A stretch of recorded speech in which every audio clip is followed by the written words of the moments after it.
ప్రభుత్వం వచ్చి 100 రోజులైంది. ఏ పాలన కూడా మంచిగా ఉందని చెప్పడానికి వీల్లేని పరిస్థితి ఉంది. మంచి ప్రభుత్వం అని వాళ్ళు ప్రచారం చేసుకుంటున్న సందర్భంగా ప్రజల నుంచి ఏమాత్రం స్పందన రాకపోయేసరికి వాళ్ళు డైవర్షన్ పాలిటిక్స్ స్టార్ట్ చేశారు. కలియుగ దైవము ప్రత్యక్ష దేవుడు వెంకటేశ్వర స్వామిని ఉపయోగించుకుంటూ అత్యున్నత స్థాయిలో ఉన్న ముఖ్యమంత్రి స్థాయిలో ఉన్న వ్యక్తి లడ్డు గురించి మాట్లాడడం అనేది, కల్తీ గురించి మాట్లాడడం అనేది చాలా తప్పు. ఎన్నోసార్లు అక్కడ వస్తూ ఉంటాయి వస్త్రాలు కానీ మిగతావి కానీ, ఏదైనా కల్తీ ఉంటే రిజెక్ట్ ఎప్పుడు చేస్తూ ఉంటారు. నేను కూడా తిరుపతిలో చేనేత జౌళి అధికారిగా పనిచేసిన సందర్భం ఉంది.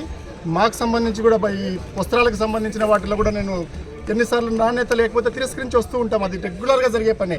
ఏదైనా కూడా వాడలేదు, దాన్ని కల్తీ నెయ్యిలో వాడలేదని మన టీటీడీ ఈవో గారు చెప్పినప్పటికీ కూడా మళ్ళీ రాజకీయంగా దాన్ని దుమారం లేపడం కోసం సాక్షాత్తు ముఖ్యమంత్రి గారు అలా చెప్పడం అనేది తప్పు.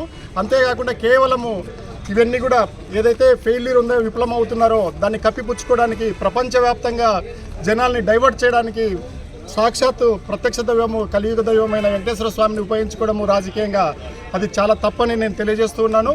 ఈ సందర్భంగా రాష్ట్ర ప్రజలకి కానీ దేశ ప్రజలకు కానీ స్వామివారి ఆగ్రహం కలగకుండా ఉండడానికి పాప ప్రక్షాళన చేయడానికే మేము ఈ పనికి పూనుకున్నాము వైఎస్ఆర్సీపీ పార్టీ తరఫున జగనన్న ఆదేశాలతో.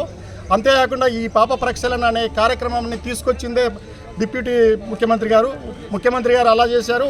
ఉప ముఖ్యమంత్రి గారు ఆయనే పాప ప్రక్షాళన స్టార్ట్ చేశాడు. అందువల్ల మేము కూడా మా పార్టీ తరఫున దేవుణ్ణి కోరుతూ ఉన్నాము, ఎటువంటి పరిస్థితుల్లో దేశం పైన రాష్ట్రం పైన అనుగ్రహం ఉంచండి.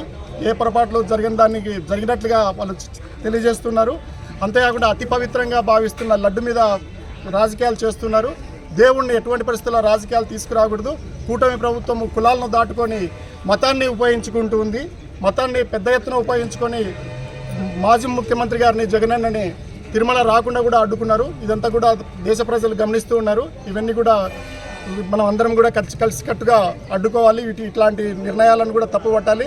సాక్షాత్తు ఏదైనా ఉన్నా కూడా, ఏ తప్పు జరిగినా కూడా ఆ తప్పును వాళ్ళు సరిదిద్దాలి. కానీ ఇలాంటి మాటలు మాట్లాడడం అనేది చాలా తప్పు. అంతేకాకుండా అక్కడ జరగలేదని ఖచ్చితంగా తెలియజేసినప్పుడు ఇలాంటివి చెప్పడం అనేది మరింత తప్పుగా నేను భావిస్తున్నాను. అందుకనే నియోజకవర్గంలో నియోజకవర్గంలో ఉన్న అన్ని స్థాయిల్లో ఉండే నాయకులందరూ కూడా వచ్చి ఈ పాప ప్రక్షాళన కార్యక్రమంలో పాల్గొంటున్నారు.